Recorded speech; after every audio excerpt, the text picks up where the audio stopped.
ఈ విధంగా ఈ మా కొరకు మా ప్రభువైన యేసుక్రీస్తు శరీర రక్తములు అగునుగాక. అతడు శిలువ శ్రమలకు తనను తాను ఇష్టపూర్తిగా అప్పగించుకున్నప్పుడు అప్పమును అందుకొని మీకు కృతజ్ఞతావందనములు చెప్పి స్తుతించి తుంచి శిష్యులకు ఇస్తూ ఇట్లా నేను మీరందరూ దీనిని తీసుకొని భుజింపుడు. ఎలయన శరీరము.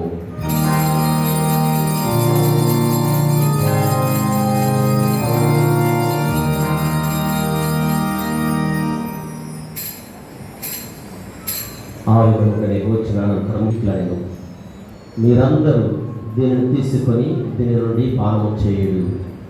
ఏలైనా ఇది నూతన నిత్య నిబంధన యొక్క నా రక్తపు పానము, దీనిని నా జ్ఞాపకార్థము చేయుడు.